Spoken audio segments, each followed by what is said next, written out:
Bem-vindos ao nosso mini curso Como montar um processo de compras públicas. Na verdade, sobre como montar um processo de contratação pública no geral, vai abranger tanto a questão das compras quanto a questão dos serviços em geral, exceto serviços de engenharia e obra. Pois bem, o artigo 5º da nova Lei de Licitações traz o princípio do planejamento expressamente, ou seja, ele traz como base para a aplicação da lei, como base para as contratações públicas, que você planeje a contratação. É para fugir daquela ideia de você contratar às pressas, realizar uma obra ruim, contratar um serviço de uma empresa que não tem qualidade na prestação, ou comprar uma caneta que não escreve, adquirir um equipamento que não atende às necessidades da administração. Então, para evitar tudo isso, a nova lei de licitações trouxe vários instrumentos de planejamento. É como se a gente tivesse camadas de planejamento. Primeira camada, vamos dizer assim, seria o artigo 18 da nova lei de licitações, que trata da fase preparatória. Esse artigo traz diversos dispositivos mostrando passo a passo em fase preparatória, ou seja, aquela fase que antecede a contratação direta, propriamente dita, assinatura do contrato, ou a publicação do edital de licitação. Então, veja que são várias etapas nessa fase preparatória. Temos também o estudo técnico preliminar, inclusive nós temos vários vídeos aqui no canal tratando sobre o tema, que aparentemente é uma novidade da nova lei de licitações, mas lá na Lei 866 já trazia a obrigação de elaborar estudos técnicos preliminares antes de você elaborar o projeto básico ou o termo de referência.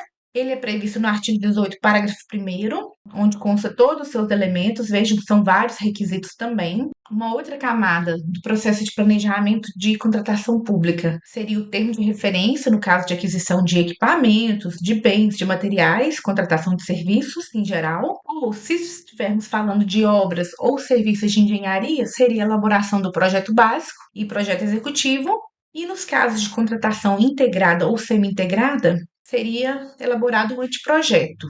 Nós temos vídeo no canal explicando a diferença entre a contratação integrada, semi-integrada e a contratação normal de obras e serviços de engenharia. Veja que no artigo 6º é trazido os requisitos de cada um desses documentos. Veja o termo de referência, que é aquele anexo do edital que vai conter todas as informações principais sobre o objeto que se pretende contratar, como será feita a contratação, como será entregue o produto. Temos a definição do projeto básico e seus elementos, do projeto executivo, que é aquele que vai detalhar o projeto básico, e temos os requisitos também do anteprojeto, ou seja, dos seus elementos necessários antes de você elaborar o edital de licitação. Além desses instrumentos de planejamento, nós temos disposições específicas, como, por exemplo, se você vai realizar uma compra, você precisa observar o artigo 40 ao artigo 44 da nova lei de licitações. Se você vai realizar obras ou serviços de engenharia, tem disposições específicas no artigo 45 e 46.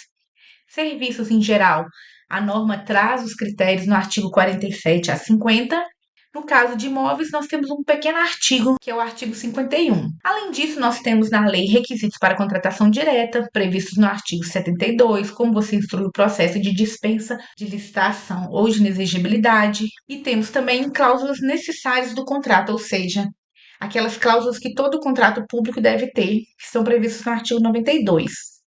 Além dessas disposições específicas, nós temos as disposições esparsas, ou seja, vários dispositivos espalhados ao longo da nova lei de licitações que você precisa ter conhecimento para planejar sua contratação pública. Você pode ter também disposições locais, como decretos, resoluções, portarias, instruções normativas, que vão trazer requisitos que têm que ser observados nas contratações públicas daquele município, por exemplo, ou daquele estado, ou daquela autarquia. Veja que nós temos várias camadas. Nem sei se o termo correto seria camadas, mas nós temos várias disposições, vários setores e estão em constante interface. Várias coisas são planejadas juntas, embora possa ter uma ordem lógica no processo, por exemplo, iniciar com o ETP, depois o termo de referência, depois o edital, mas o tempo todo você está fazendo essa interface com as disposições específicas, com as disposições locais. Então, é um conjunto de normas que você precisa se atentar durante a contratação pública. Serão algumas dicas, então, para você saber lidar com essa complexidade.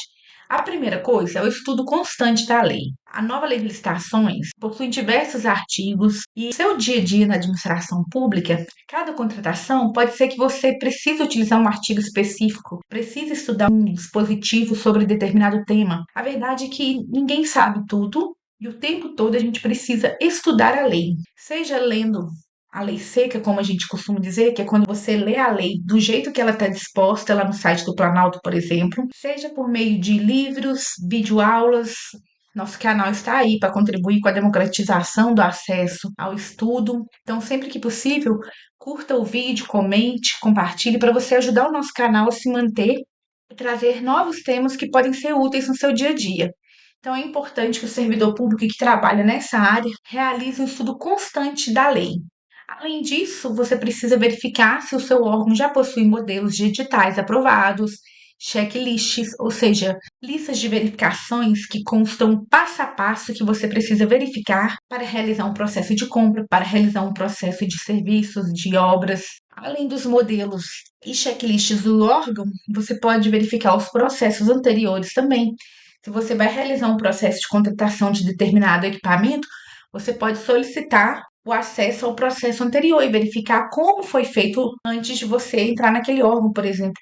Como foi feita a contratação anterior. Obviamente que tem que ter cuidado, se refere-se a processo da lei antiga, você precisa adaptar às disposições da nova lei. Nós temos também o PNCP, Portal Nacional de Contratações Públicas, criado pela nova lei de licitações. Temos vários vídeos no canal sobre o tema. E no PNCP você tem acesso a contratações públicas de todo o país, inclusive termo de referências, ETPs, projetos básicos. Então, sempre que você precisar realizar determinada contratação, você pode verificar modelos de contratações similares no PNCP. Obviamente que você não vai copiar, porque aquele ETP, por exemplo, que ele tem de referência, aquele edital, ele é adaptado a determinado órgão que tem suas legislações próprias, tem suas peculiaridades regionais, mas você pode se valer de consulta, para você ter acesso a ideias de como realizar a sua contratação.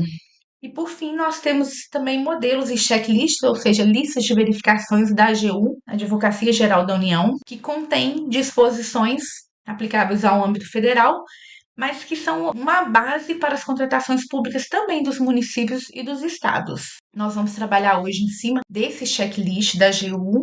Vou deixar na descrição desse vídeo o link para acesso a essas listas de verificação e hoje nós vamos trabalhar com a lista de verificação de compras e serviços sem mão de obra exclusiva, com base na Lei 14.133 de 2021, a nova Lei de Licitações. Veja que aqui nós temos outras listas, como por exemplo, para contratação direta, contratação de itens relativos à tecnologia da informação e comunicação, que possuem regras específicas que precisam ser observadas, obras e serviços de engenharia, serviços com mão de obra exclusiva, quando você está contratando a mão de obra, a pessoa que vai trabalhar ali no órgão público, você tem regras próprias, inclusive trabalhistas, você precisa observar um checklist próprio.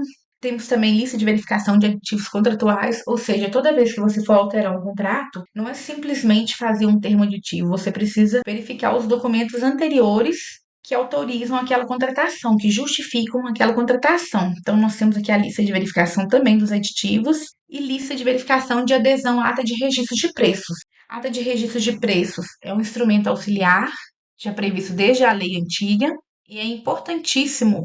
Eis que a administração pode fazer uma reserva de material ali que ela vai solicitar ao longo do ano, e à medida que ela vai precisando, ela vai solicitando daqueles que venceram a licitação de ata de registro de preço.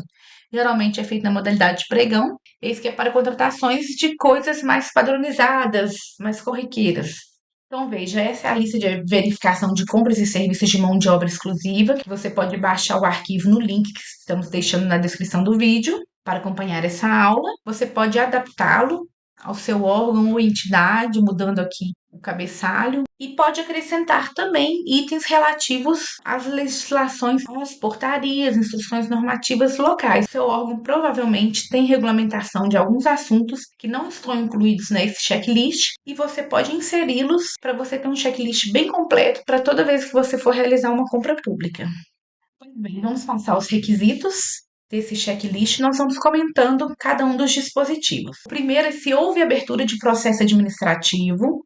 Se você vai realizar um contrato ou mesmo um convênio, é importante que você Coloque tudo em um único processo administrativo, inclusive o contrato que será gerado por aquela licitação, cada aditivo. Isso precisa obedecer uma ordem cronológica, ser devidamente numerado, rubricado. Obviamente que estamos falando de processo físico. No caso do processo digital, você também vai seguir uma ordem cronológica, mas não necessariamente você vai numerar o processo, por exemplo. E à medida que você tem muitas páginas, no caso do processo físico, você precisa abrir um novo volume, você precisa fazer uma capa identificando que é a continuação do processo anterior, colocar o número do processo. Então, pode ser que no caso de processo físico você tenha vários volumes, desde a fase da licitação, contrato e cada aditivo. Ah, teve um aditivo de prazo, porque não será possível concluir o contrato naquele período pré-estimado. Você vai juntar toda a documentação que instruiu o aditivo e o termo aditivo no mesmo processo que está o contrato, por exemplo.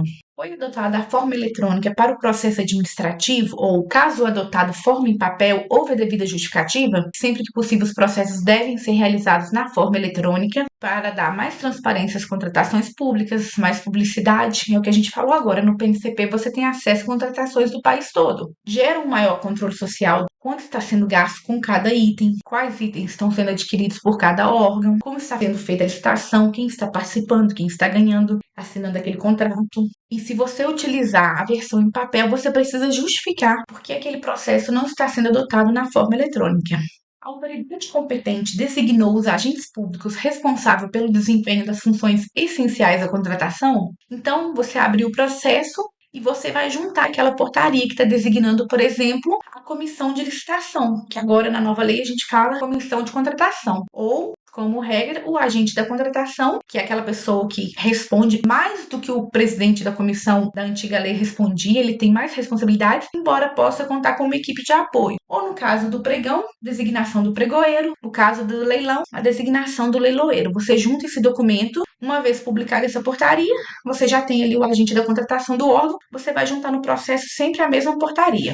Foi certificado o atendimento do princípio da segregação de funções? Junto com vários outros princípios, no artigo 5º da nova lei, nós temos esse princípio da segregação de funções, e a ideia é que esse princípio impeça que você coloque o mesmo agente público fazendo vários atos ao longo da licitação. Imagine, a mesma pessoa que recebe o bem, por exemplo, é a mesma pessoa que paga, você está gerando um risco maior. Então, o ideal é que você segregue as funções, você separe as funções em vários servidores públicos dentro do que é possível, porque a gente sabe que tem municípios que têm poucos servidores, são municípios pequenos, e às vezes a pessoa precisa acumular funções, mas o ideal é que você segregue as funções ao longo da contratação pública. Com o documento de formalização de demanda, formalização de demanda é aquele mesmo que você vai fazer para solicitar a contratação quando está elaborando o plano de contratações anual, que nós veremos nos próximos slides, que é uma demanda trazida pela nova lei, a necessidade que a administração planeje todas as contratações. Então, nesse plano de contratações anual, ela vai juntar a necessidade de cada secretaria. Por exemplo, todas as secretarias vão precisar de serviço de limpeza, de material de escritório, então você coloca tudo no plano anual de contratações, qual que é a previsão para cada um desses órgãos e o somatório. Isso é uma ferramenta importante que os licitantes podem acompanhar para ver quais tipos de contratações serão feitas naquele ano por aqueles órgãos. Então, o documento de formalização de demanda, ele já foi elaborado quando você encaminhou para o plano de contratações anual qual a sua previsão de gasto de cada material, você vai junto com uma cópia no processo. A previsão para esse documento está no artigo 12 da nova Lei de Licitações, inciso 7, que fala que a partir de documentos de formalização de demanda, os órgãos responsáveis pelo planejamento de cada ente federativo poderão, na forma de regulamento, ou seja, o ente vai regulamentar como isso será feito. Elaborar plano de contratações anual, documento em alguns órgãos é chamado de solicitação de compras, por exemplo, você tem que ver como é feito aí no órgão, mas enfim, é aquele ofício, aquele documento que o setor escreve o que ele está precisando. Está faltando o quê? Remédio? É vacina? Nós vamos solicitar. Claro que o objeto da contratação está contemplado no plano de contratações anual. Esse plano de contratações anual foi previsto na nova lei de licitações. Muitos municípios ainda estão fazendo o seu plano de tudo que ele precisa contratar naquele ano. Então, você vai justificar que está previsto no seu plano contratações anual e qual item. Ah, ele está descrito no item 50. Ou então, se você não tem plano de contratações anual, você vai justificar, por exemplo, informando que o município ainda não tem, mas já está em medidas de regulamentação, enfim. Foi certificado que o objeto da contratação está compatível com a Lei de Diretrizes Orçamentárias? Quando a gente está falando de Lei de Diretrizes Orçamentárias, é a famosa LDO, que junto com os outros instrumentos de planejamento, você vai prever os gastos da administração. Então, sempre que um prefeito, um governador toma posse, ele precisa preparar o PPA, o Plano Plurianual. Nesse plano plurianual, ele vai colocar lá tudo que ele pretende fazer, seus objetivos, as obras que pretende fazer, e ele começa a valer do segundo ano do mandato até o primeiro ano do mandato do próximo prefeito, para dar continuidade às contratações públicas. Então, quando ele entra no primeiro ano, ele está cumprindo o plano plurianual, PPA, do gestor anterior. Depois, você tira do PPA, a cada ano, algumas coisas que você vai executar, prevendo recurso, ou seja, o dinheiro para realizar aquelas coisas. E você faz isso na Lei de Diretrizes Orçamentárias, a LDO. Então, sempre que a Câmara aprova a LDO, ela está aprovando quais as despesas que o prefeito poderá fazer no próximo ano. E é feito também a LOA, que seria o orçamento, a Lei Orçamentária Anual. Então, você precisa informar se essa despesa que você pretende contratar está prevista também nesses instrumentos de planejamento financeiro, PPA, LDO e a LOA. Aqui está pedindo essencialmente o que está previsto na Lei de Diretrizes Orçamentárias. Então, você vai solicitar ao seu setor financeiro, ao seu setor orçamentário, e ele vai fazer um documento assinando, informando que está previsto na Lei de Diretrizes Orçamentárias. A gente chega aqui no primeiro instrumento de planejamento propriamente dito, a estudo técnico preliminar. Nós temos vídeo no canal explicando o que é o estudo técnico preliminar e também como elaborar um estudo técnico preliminar, que vocês viram que são vários elementos previstos no artigo 18, parágrafo 1º. Então, aqui você vai dizer se há estudo técnico preliminar. A ideia dessa lista de verificação da AGU é que você vai dando cheque e informando a página onde está cada um desses itens. Então, você elabora o estudo técnico preliminar ou junta, se for elaborado por outro setor. Outra questão de estudo técnico preliminar. Ele contempla, ao menos, a descrição da necessidade da contratação, a estimativa do quantitativo que você pretende contratar, estimativa do valor, quanto vai custar os itens que você pretende contratar, manifestação sobre o parcelamento, ou seja, se você vai permitir que mais licitantes cotem preços para itens diferentes, ou se vai ser uma contratação única, fechada, e a manifestação sobre viabilidade da contratação, que é o finalzinho do ETP, quando você confirma que, baseado em tudo que você pesquisou, é viável realizar aquela contratação.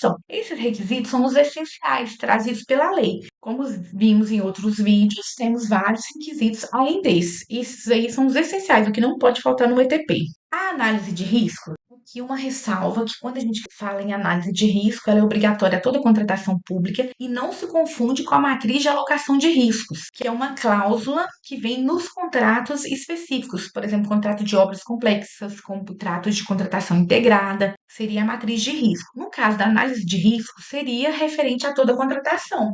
É um ato interno de planejamento da contratação. Nessa fase que você vai verificar quais riscos podem ocorrer durante aquela contratação? Pode haver atraso? O que você vai fazer para mitigar esse risco? Como você vai monitorar para que não haja o atraso? Outros riscos. A lei traz no artigo 18, inciso 10, então, o gerenciamento de risco, que é uma etapa do planejamento entre o estudo técnico preliminar e o termo de referência. Imagine que no ETP você chegou a determinada contratação. Antes de partir para a elaboração do termo de referência, você vai colocar ali um mapa de riscos. Você vai fazer o gerenciamento de risco daquela contratação, ou seja, que problemas que podem ocorrer, que podem prejudicar a contratação e o que a gente vai fazer para minimizar ou para eliminar esses riscos. É como se a administração parasse antes de licitar e pensasse que pode comprometer a nossa licitação. Pode aparecer um licitante que não cumpra o objeto, como nós vamos eliminar aquele tipo de licitante, nós vamos exigir uma qualificação financeira maior ou uma qualificação técnica. Então, tudo isso você precisa verificar na análise de risco. Justificativa para a ausência dos itens não obrigatórios dos estudos técnicos preliminares, como nós vimos, tem requisitos essenciais que precisam constar do ETP, conforme o artigo 18 fala. E lá no parágrafo 2º é falado quais os itens são essenciais, como nós vimos.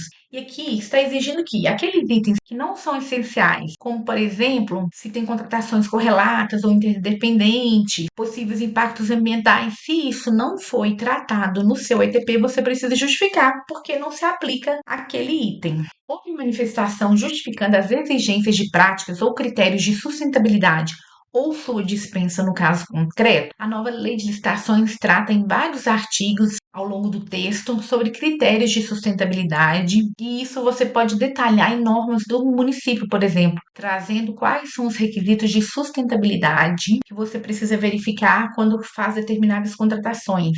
Você olhar a questão ambiental, a questão social, tudo isso provavelmente consta de uma regulamentação própria do ente ou de normas técnicas ambientais, e aqui você precisa manifestar quais são os critérios de sustentabilidade que você está exigindo na sua contratação pública. Geralmente, quem vai te ajudar nisso é alguém especialista, ou na área ambiental, ou na área de obras públicas. Até contratações simples podem apontar. Imagine que o seu ente tenha uma previsão legal ou uma instrução normativa, por exemplo, dizendo que contratação de determinado bem, de determinado material, precisa seguir tal regra ambiental, ou seja, ecologicamente ele precisa cumprir algum requisito. Então, essa manifestação aqui, falando que foi adotado. Foi consultado o Guia Nacional de Contratações Sustentáveis da Consultoria Geral da União para a inserção dos critérios de sustentabilidade. No âmbito federal, já tem esse guia falando quais são os critérios de sustentabilidade de todas as contratações. Então, se estamos falando do município e do estado, você precisa verificar se esse assunto das contratações sustentáveis já está regulamentado e ver se aquele regulamento traz alguma questão para o tipo de contratação que você pretende fazer. Imagine que ele priorize alimentos orgânicos, por exemplo, tudo isso você pode mencionar aqui. Termo de referência, veja, falamos uns documentos preliminares, inclusive o ETP, e agora a gente chega no termo de referência, que é aquele documento que vai descrever o objeto que você chegou à conclusão que é o ideal para a administração durante a fase de ETP. E vai trazer também outras condições para o edital. Como vimos no artigo 6º, nós temos o conceito de termo de referência e o que ele precisa conter. Foi certificada a utilização do sistema de termo de referência digital ou atendimento das regras e procedimentos da IN 81 de 2022? Veja, no âmbito federal, você precisa utilizar o termo de referência digital e já vai ter todo o passo a passo para você preencher cada um dos campos relativos ao termo de referência, como, por exemplo, a indicação da dotação orçamentária para aquela contratação, dentre outros requisitos. Inclusive, alguns se repetem em relação ao ETP, ou você pode detalhar mais aqui, como por exemplo, quantidade, o valor da contratação, o objeto, ou você precisa observar a instrução normativa do ente. Verifique aí se no seu órgão você possui, por exemplo, um decreto falando o que o termo de referência precisa conter.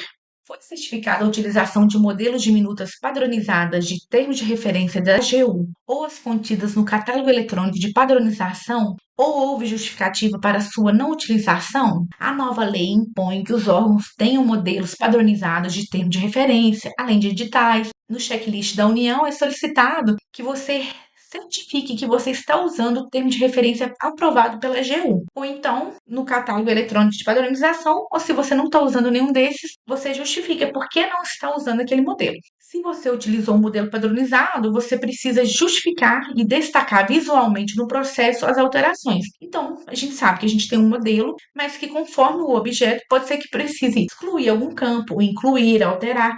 Então, você coloca visivelmente e justifica porque aquele campo está sendo acrescentado, por exemplo, ou alterado para atender aquela contratação específica. Foi certificado que o termo de referência está alinhado com o plano de contratações anual e com o plano diretor de logística sustentável, além de outros instrumentos de planejamento da administração? É o que a gente falou. A administração possui seu plano anual de contratações? Possui seu plano específico de sustentabilidade? Outros instrumentos? Você certifica que o seu termo de referência está de acordo com o que foi previsto nesses instrumentos? A referência contempla, aí vem os requisitos legais: definição do objeto, fundamentação da contratação, descrição da solução, requisitos da contratação, modelo de execução, modelo de gestão, critérios de medição e de pagamento, forma de seleção do fornecedor, estimativa do valor da contratação e, não se tratando de registro de preço, adequação orçamentária. Bom, são vários requisitos. Se vocês quiserem, a gente pode fazer um vídeo próprio aqui sobre o termo de referência, mas basicamente esses requisitos estão previstos na lei. E veja que é uma fase que, após você definir o objeto lá no ETP, você vai detalhando ele aqui no termo de referência, por exemplo, ou copia o que já está previsto no ETP e acrescenta informações, adequação orçamentária, ou seja, está previsto na lei de diretrizes orçamentárias, na LOA, como a gente falou anteriormente, como vai ser o modelo de gestão, como vai ser fiscalizado esse contrato, como vai ser entregue, qual é a forma de seleção. Nós vamos fazer uma concorrência ou nós vamos fazer um pregão? Qual que é o valor da contratação? Então, tem alguns requisitos que já estão decididos desde a fase do ETP e outros são novos. Caso o termo de referência contemple exigências de qualificação técnica ou econômica, elas foram justificadas no processo. Sempre que você precisa exigir uma qualificação técnica, por exemplo, que a empresa já tenha realizado aquele serviço anteriormente, ou econômica, que a empresa tenha um balanço patrimonial que atenda àquela contratação, você precisa justificar no processo. Você justifica por que está exigindo aquilo, que é para garantir alguém com experiência, mas tem que ter muito cuidado, porque quando a gente fala de qualificação, se você começa a exigir demais para você contratar aquela empresa perfeita, você está restringindo a competitividade. E o Tribunal de Contas fica muito atento a esse tipo de contratação, porque você está prejudicando, você está ferindo o princípio da igualdade, exigindo questões que são desnecessárias. Então, sempre que exigir qualificação técnica ou qualificação econômica, você precisa justificar. Caso o termo de referência contemple exigências de qualificação técnica, elas são específicas e objetivas, ou seja, é aquele cara crachá. Na hora que a pessoa lê no termo de referência, e também pode ter no edital, aquela qualificação técnica, ela entende especificamente o que ela precisa ter no histórico dela, é objetivo, ou seja, não vai deixar a margem à subjetividade para poder eliminar uma empresa indevidamente. Isso é muito importante. Caso o termo de referência contemple exigências de qualificação técnica ou econômica e o objeto licitatório refira-se a contratações para entrega imediata, contratações inferiores a 1/4 do limite para dispensa de licitação para compras em geral, contratação de produto para pesquisa e desenvolvimento até 324 mil, valor atualizado anualmente, houve justificativa para não dispensá-las, você precisa justificar.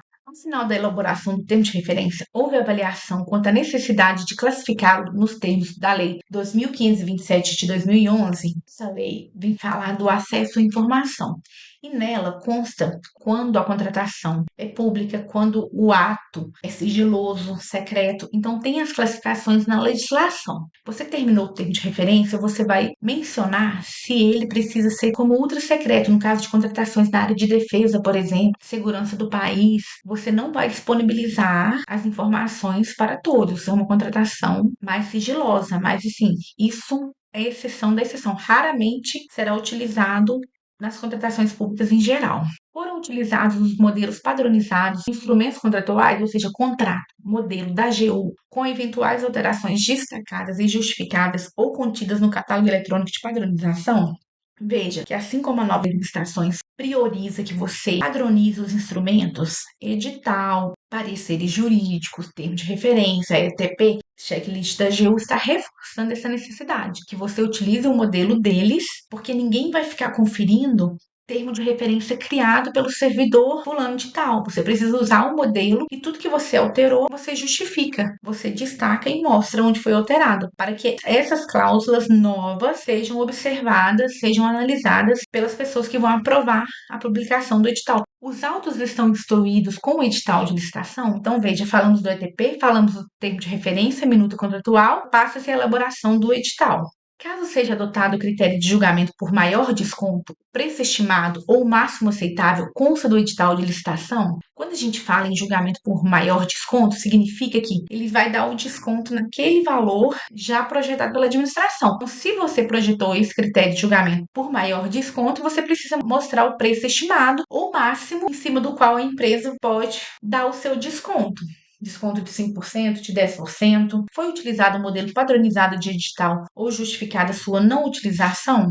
É o que a gente falou. Prioriza-se modelos padronizados. Veja que aqui a gente está passando em vários aspectos da contratação, desde a formalização da demanda, quando aquele setor mandou um ofício solicitando a contratação do bem, e aí você abre o processo e coloca o ETP, estudo técnico preliminar, estuda a necessidade da administração, chega à solução, elabora o termo de referência. Todas essas fases são feitas por vários agentes. Então, esse checklist ele envolve toda a contratação pública. Pode ser que esse item, por exemplo, não aplique ao seu caso, porque você não elabora o edital. Caso o objeto contemple itens com valores inferiores a 80 mil, eles foram destinados às microempresas e empresas de pequeno porte e entidades equiparadas ou foi justificada a sua não exclusividade?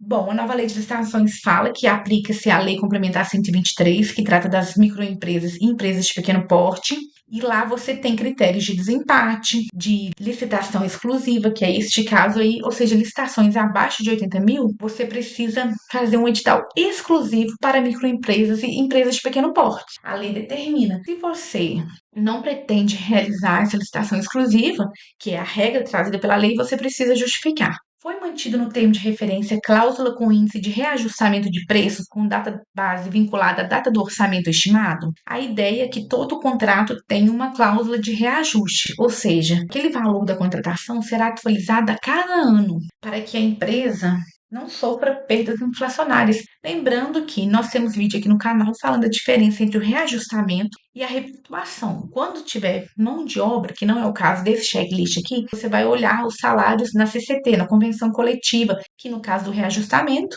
nós vamos colocar qual índice, se vai ser o IPCA, por exemplo, o índice do consumidor amplo, se vai ser o IGPM, qual o índice que tem a ver com aquele objeto que mostra como aquele valor é atualizado anualmente, porque você tem tabela do INPC, do IGPM, você tem que verificar qual é a ideal para o tipo de contratação que você está fazendo, para atualizar aqueles valores anualmente. Uma observação que aqui está mencionando a questão da database vinculada à data do orçamento, ou seja, a administração fez o orçamento.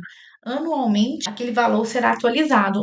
Caso tenha sido vedada a participação de cooperativas, consta justificativa nos autos. Isso mostra que a regra é você permitir que cooperativas participem da licitação. Para você vedar, você precisa justificar. Da mesma forma, no caso dos consórcios, ou seja, a regra é que você permita que duas empresas se consorciem, façam um acordo para participar da licitação. Se você está vedando porque você quer que apenas uma empresa forneça aquele bem, porque é um bem simples, por exemplo, você precisa justificar nos autos. O ideal é que você justifique tanto a participação quanto a vedação. Esses aspectos do termo de referência, do edital, nós temos aqui no checklist verificação relativa à pesquisa de preço e questões orçamentárias. Nós vamos dar continuidade desse vídeo, então já pausa, toma uma água, toma um café, que ainda tem muita coisa para a gente ver aqui.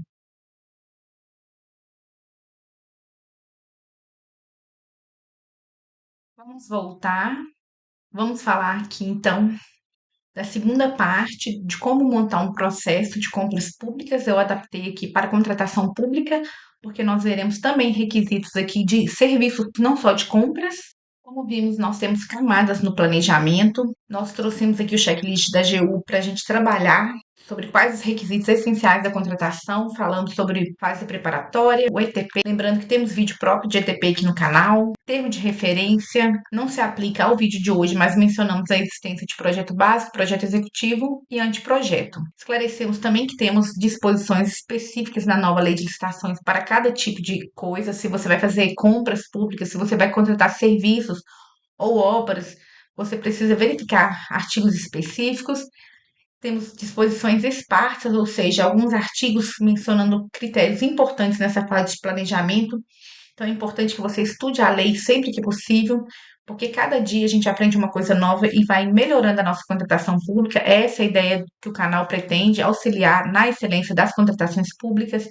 A cada informação, a gente vai estudando a legislação juntos, nós vamos melhorando as nossas contratações públicas. Além das disposições locais, como a gente mencionou também, que você precisa se atentar se o seu órgão tem instrução normativa, portaria relativa a licitações.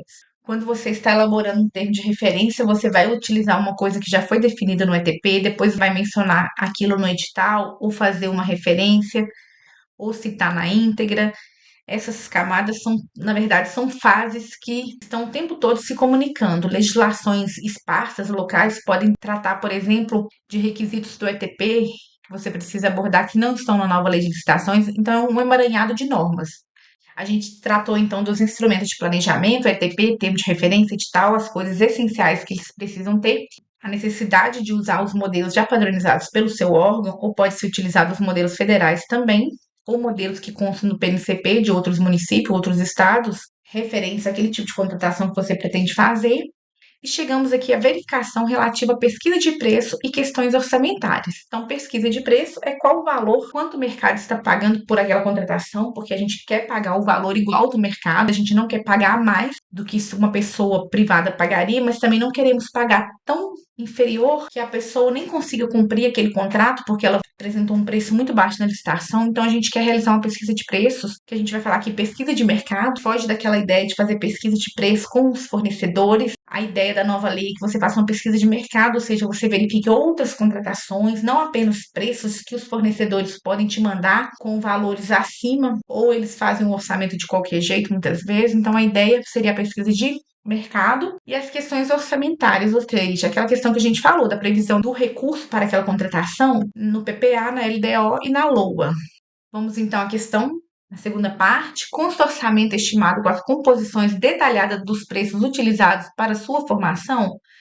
A ideia aqui é que você faça a composição de cada item que você pretende adquirir. Então, você não vai fazer um orçamento geral, você vai contar cada item individualmente. Então, por exemplo, você vai olhar o preço da caneta. Quanto está sendo pago pela caneta aqui na minha região, nos contratos que eu consigo ver no PNCP? Quanto está sendo cotado para o papel que eu pretendo adquirir? Porque às vezes o edital abrange tanta coisa, você precisa detalhar cada um desses preços. Temos também as composições de preços unitários, muito utilizado no caso de obras, em que você vai detalhar cada um daqueles elementos, e cada um daqueles elementos podem ter subitens, submateriais incluídos. É importante dizer que essa parte da orçamentação, da indicação dos preços, precisa ser feita por pessoas que têm conhecimento na área. Não dá para uma pessoa que não tem formação em engenharia e arquitetura orçar uma obra pública. Você precisa solicitar ao setor de obras ou ao setor de orçamento de obras que faça essa análise para que você junte no processo. Se for uma coisa mais simples, por exemplo, aquisição de café, o servidor que elabora esses instrumentos da fase de planejamento da contratação pública pode realizar e juntar no processo. Então, com esse orçamento estimado no processo, foi juntado? Ou simplesmente colocar um valor lá de qualquer jeito? Não, você precisa documentar.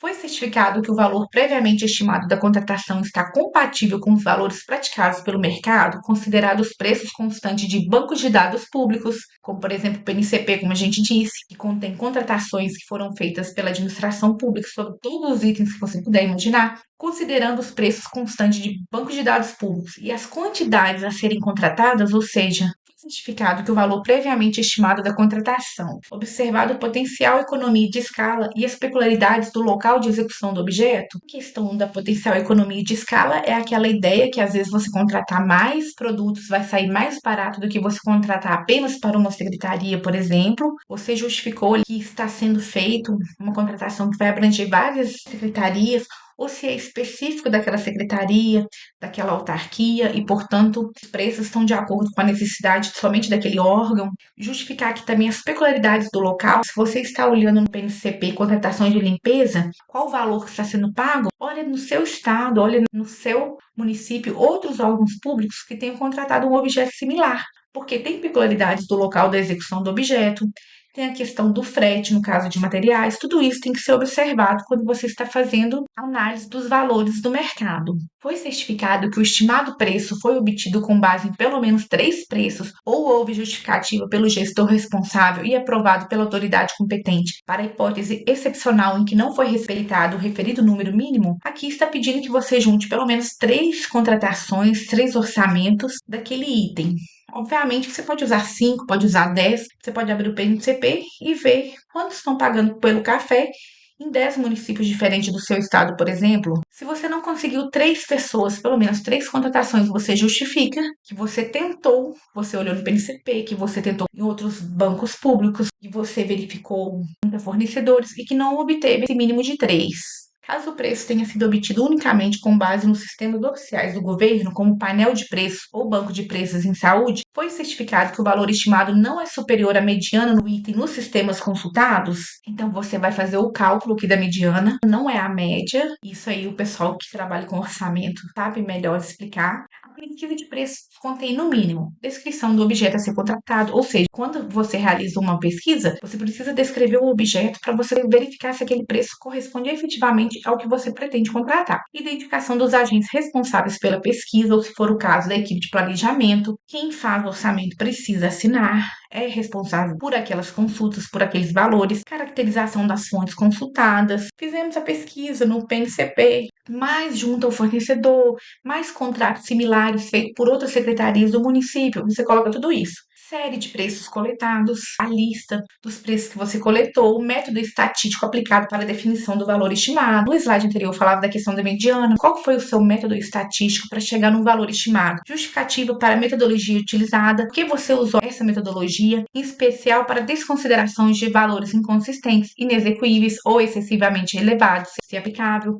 Ou seja, se você juntou vários valores ali e tem um que está destoando porque está muito acima, você está desconsiderando ele, mas você coloca ele no processo e justifica que na hora de fazer o cálculo do valor estimado, você está desconsiderando aquele preço porque ele está excessivamente elevado ou porque ele é inexequível, ou seja, aquele valor é tão baixo que a empresa não vai conseguir fornecer. Memória de cálculo do valor estimado e dos documentos que lhe são suporte, todos os documentos que fundamentam o seu cálculo, suas planilhas, suas tabelas, suas fórmulas, justificativa da escolha dos fornecedores no caso de pesquisa direta. Então aqui está explicando, se você fizer pesquisa direta com o fornecedor, mandando um e-mail para aquelas pessoas que fornecem aquele produto, por que você chegou naquele fornecedor? Porque ele tem um produto similar, é a localização, você tem que justificar. Foi certificado que foram priorizadas na pesquisa de preço os sistemas oficiais de governo com painel de preços, banco de preço em saúde, contratações similares, ou justificada a impossibilidade de utilização dessas fontes. Imagine que você não achou nenhum contrato parecido no PNCP, no banco de preços da saúde, é um item novo, então você justifica por que você não utilizou esses bancos. Caso a pesquisa tenha se baseado em contratações similares feitas pela administração pública e já concluídas,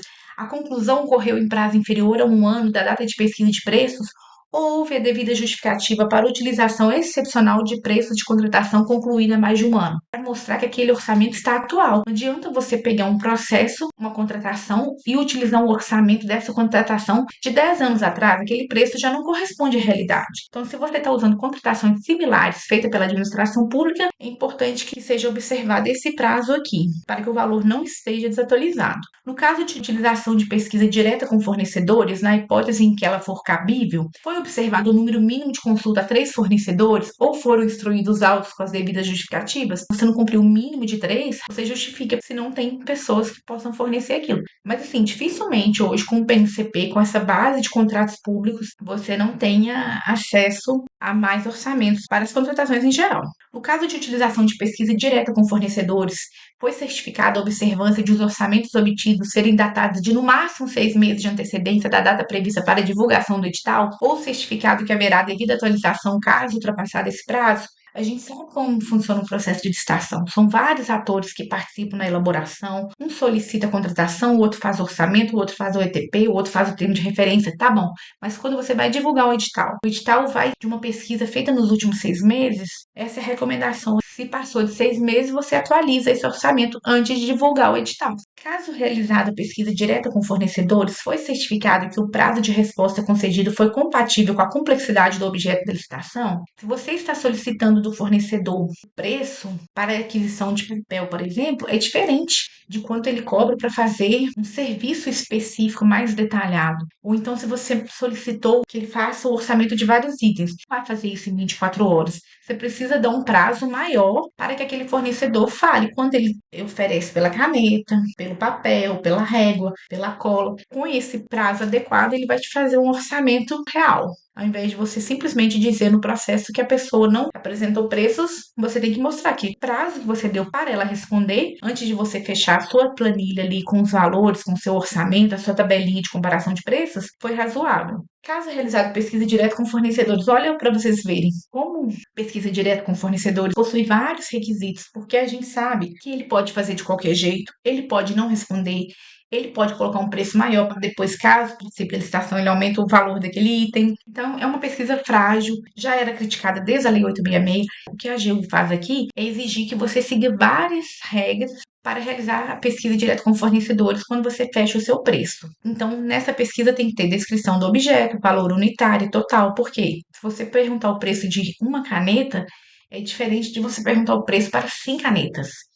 Número de cadastro de pessoa física, CPF ou CNPJ do proponente, ou seja, aquela empresa existe ou aquela pessoa física, está aqui o CPF dela, endereço físico e eletrônico, e-mail, telefone de contato, data da emissão, a data que ele fez aquele orçamento, nome completo e identificação do responsável, ou seja, quem elaborou o orçamento, quem fez aquela pesquisa, vai juntar aquele e-mail e vai assinar, identificando seu nome, a data também que foi realizada a pesquisa. Não basta juntar só a tabelinha comparando os preços, você vai juntar toda essa documentação que você recebeu do fornecedor e a sua assinatura, obviamente, como responsável pela elaboração. Caso realizada a pesquisa direta com fornecedores, foi certificado que a consulta conteve informações das características da contratação, aqui está falando da IN Federal, com vistas à melhor caracterização das condições comerciais praticadas para o objeto a ser contratado.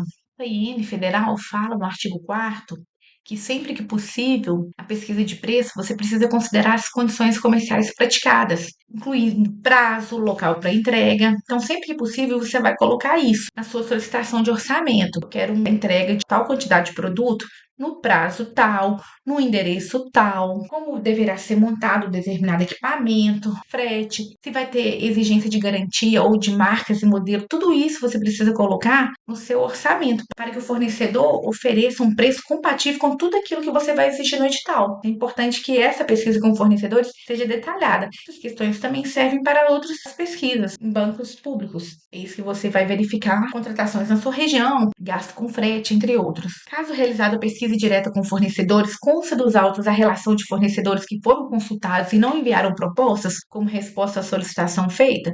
Então, se você solicitou orçamento de 10 fornecedores, apenas 5 responderam, coloque nos autos também os e-mails que você enviou para os outros 5 fornecedores, mostrando o seu trabalho, o seu zelo, que você tentou mais orçamentos, mas não obteve resposta num prazo adequado. Consta dos autos a motivação sobre o momento da divulgação do orçamento da licitação. Aqui você vai informar se o orçamento será divulgado junto com o edital e as empresas vão oferecer propostas com base nesse valor, ou se ele será sigiloso e você vai divulgar só ao final.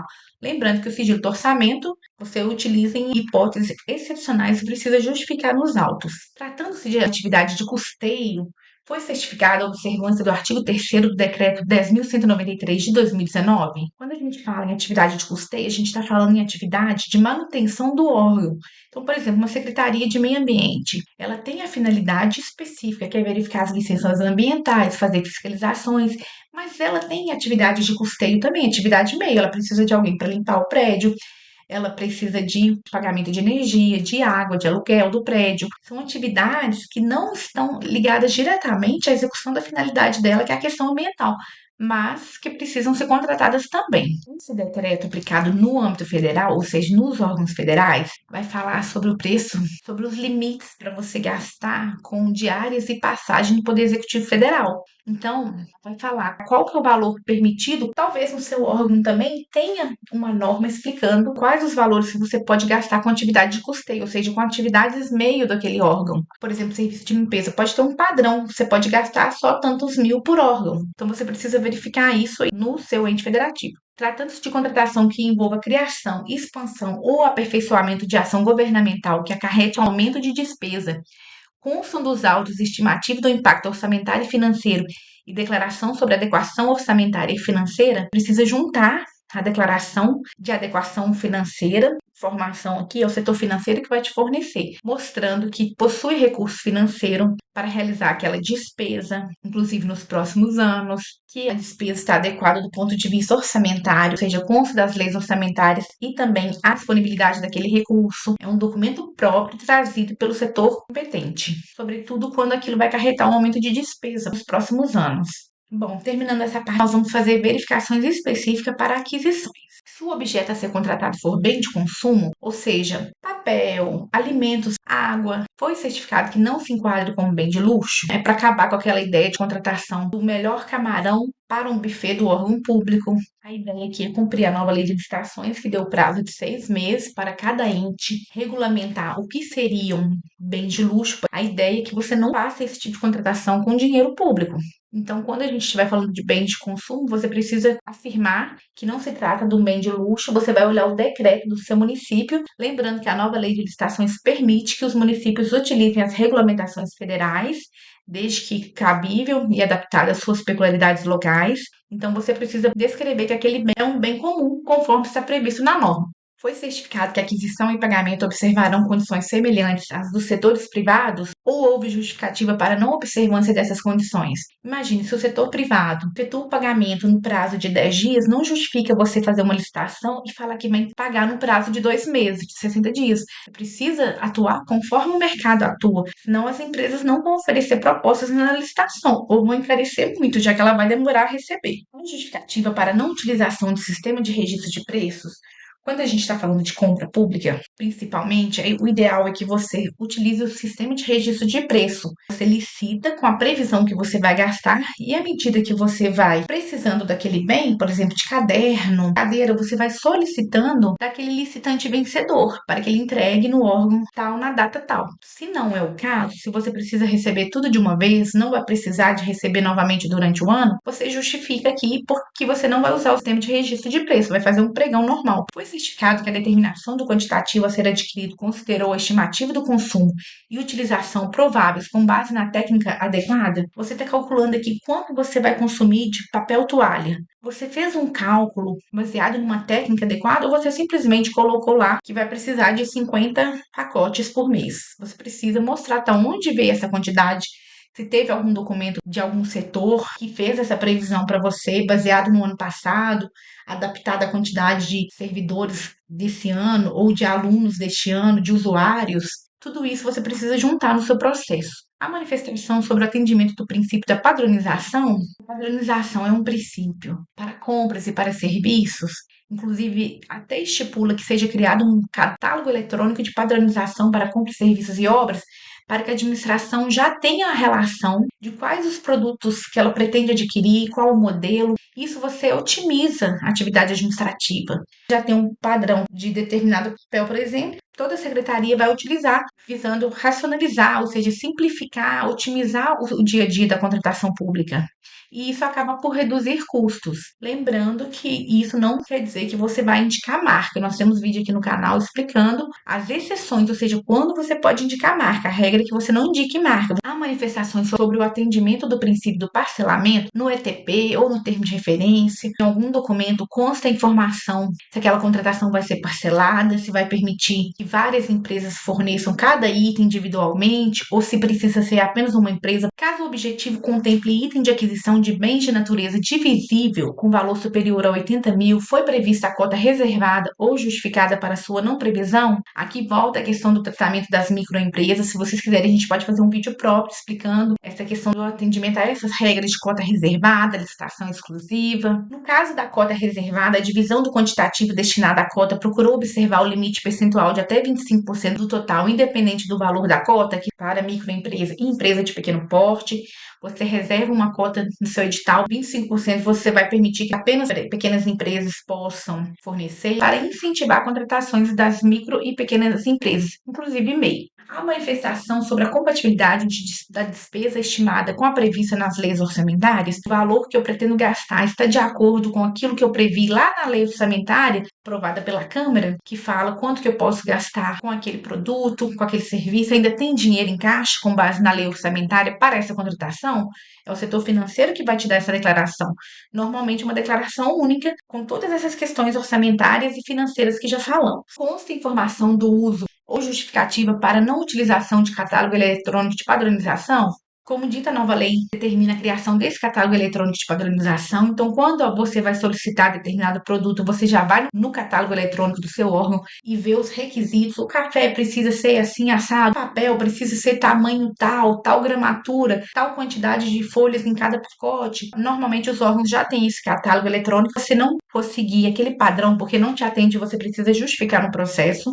A indicação de marca ou modelo, consta justificativa para a indicação, como dissemos, é excepcional a indicação de marca. Temos vídeo no canal falando sobre o tema. Você precisa justificar por que você precisa exigir aquela marca, se só aquela marca atenderá a administração com base nos equipamentos que a administração já tem. Para mudar a marca, terá um prejuízo muito maior para a administração. Havendo vedação de determinada marca ou produto Foi indicada a existência de processo administrativo que esteja comprovado que não atendem às necessidades da administração? No nosso vídeo específico sobre marcas, a gente fala sobre isso. Se você quer proibir determinada marca, você precisa justificar no processo administrativo que aquela marca já foi utilizada pela administração, que não atendeu. Então, são vários requisitos antes de você proibir uma marca específica. A certificação no ETP, Estudo Técnico Preliminar, ou nos autos de que a opção pela aquisição é mais vantajosa do que eventuais alternativas, como a locação de bens, você vai justificar que é melhor você comprar a impressora do que você locar. Ou pode ser que você conclua que é melhor você locar e a empresa vai substituindo à medida que dê defeito. Tudo isso você precisa justificar. Atenção específica para a contratação de serviços em geral. Então, assim como a gente falou das compras, nós temos requisitos próprios para serviços e também para obras. Vamos ver aqui no checklist da AGU que é falado sobre a contratação de serviços em geral.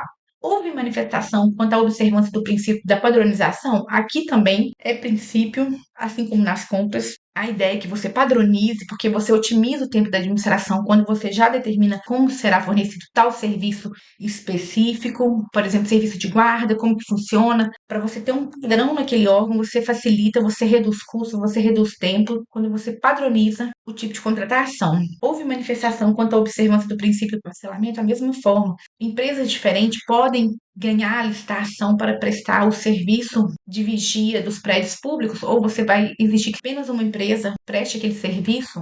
Consta informação do uso ou justificativa para não utilização do catálogo eletrônico de padronização, da mesma forma como falamos nas compras. Se você não está usando o catálogo eletrônico de padronização, por que você não está usando aquele modelo de serviço que é exigido pelo seu ente? Você precisa justificar. Foi certificado de que os serviços a serem contratados se enquadram como atividades materiais acessórias, instrumentais ou complementares aos assuntos que constituem área de competência legal do órgão ou da entidade? Por exemplo, se você está numa secretaria de meio ambiente, o serviço que você vai licitar não pode ser aquela atividade fim daquele órgão, porque já tem os servidores próprios fiscais ambientais, da mesma forma os fiscais tributários.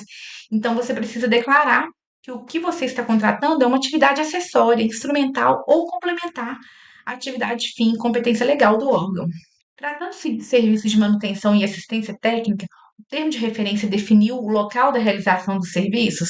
Porque, obviamente, que se você vai realizar a manutenção de um equipamento em determinada cidade, é diferente de você fazer em outra. Então, o termo de referência precisa trazer essa previsão do local da manutenção e assistência técnica, porque a empresa vai colocar na sua proposta o valor da assistência técnica conforme o endereço que ela precisa prestar o serviço. Caso o edital tenha previsto valores mínimos de salário, foi certificado que não houve fixação em valor inferior ao definido em lei ou ato normativo, é a questão do piso. Se o edital traz ali os valores para pagamento de salário dos funcionários da empresa, você precisa verificar se tem normas que instituem qual é o valor mínimo que você precisa pagar para aquele tipo de profissional. Foi observada a vedação de definir forma de pagamento mediante exclusivo reembolso dos salários pagos? Fica vedado essa forma de pagamento, que se trata do mero reembolso do salário que a empresa pagou para o funcionário dela. Foi observada a vedação de exigência que constitua intervenção indevida da administração na gestão interna do contratado? É vedada a administração intervir na gestão interna do contratado. Precisa ter autonomia daquele que vai executar o contrato. Consta do edital que durante a vigência do contrato é vedado ao contratado contratar cônjuge, companheiro ou parente em linha reta, colateral, por afinidade até o terceiro grau do dirigente do órgão, do agente público que desempenhe função da licitação ou atue na fiscalização da gestão do contrato. É você colocar no edital expressamente que você não pode indicar para ser funcionário daquela empresa que ganhou a licitação parente do diretor do órgão público ou do agente da contratação ou do fiscal do contrato. É você evitar aquela troca de favores. A administração está proibida de indicar funcionário para aquela empresa que ganha a licitação.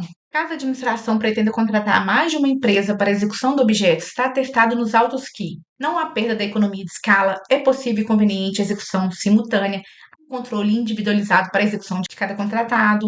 Imagine que você precise adequar os prédios públicos a uma nova norma ou de saúde pública ou de segurança do trabalho. Quando você licita, pode ser que você contrate mais de uma empresa. Uma empresa ganha licitação para realizar a adequação do prédio público da educação, a outra vai adequar o prédio público de tecnologia, a outra vai fazer a adequação da sede do governo. Pode ser que você permita que mais empresas executem aquele objeto, mas aí você precisa mostrar que não há perda de economia de escala. Ou seja, será que contratar uma empresa só para realizar todas essas adequações seria mais barato? Outra coisa, é possível e conveniente a execução simultânea? Eu tenho prédios isolados que permitem que empresas façam o mesmo serviço simultaneamente, não vai prejudicar a execução do contrato de uma empresa por outra, e você consegue verificar cada uma dessas empresas individualmente está cumprindo o contrato. Se não for possível tudo isso, você vai contratar apenas uma empresa para executar aquele serviço. Nós temos outros pontos importantes, como eu disse aqui, a questão da participação de MEI, microempresa, empresa de pequeno porte. Tem outras questões que são trazidas no edital, critérios de preferência, de desempate, o regime de execução da obra. Nós não falamos de obra hoje propriamente dita, a questão se vai ser menor preço, se vai ser maior desconto, se vai ser técnica e preço. Então, a gente tem vários requisitos que podem ser abordados em vídeos oportunamente. Se você sentiu falta de algum ponto, já comenta aqui qual assunto que você gostaria de ser abordado. Mas eu espero que vocês tenham uma visão geral da contratação pública. E então, a gente volta à questão das dicas. As normas do seu ente, se possui modelos, listas de verificações próprias e vai adequando no seu dia a dia a contratação. É um trabalho de formiguinha, é um aprendizado contínuo, ninguém sabe tudo. A cada contratação você vai ficar mais seguro, vai aprender coisas novas. E o importante é que você se valha do assessoramento dos órgãos. Se tem uma dúvida jurídica, vá até o setor jurídico, formalize a sua consulta. Se é uma dúvida técnica, financeira, é importante você fazer articulação com os vários setores. Não existe uma contratação cujo único servidor seja responsável por todas as informações. Existe uma multidisciplinaridade, você precisa se atentar a isso no dia a dia, até mesmo para evitar responsabilização por você assinar, por exemplo, o orçamento daquela contratação, sendo que você não tem competência profissional ou legal ou técnica para realizar um orçamento ou para decidir outras regras de contratação ou para determinar se tem dinheiro para a contratação, dentre outras. Você pode então fazer a conferência desse checklist, se atende a todos os dispositivos, volta lá no dispositivo do planejamento, do ETP, do termo de referência, e verifica se tudo que consta da disposição legal, se foi atendido por esse checklist, se falta alguma coisa a acrescentar. Se você gostou desse vídeo, já curta, compartilhe e se inscreva no canal. Lembrando que toda vez que você curte o vídeo e comenta, você está dando força no canal para que a gente continue fazendo esses tipos de vídeo. Até o próximo!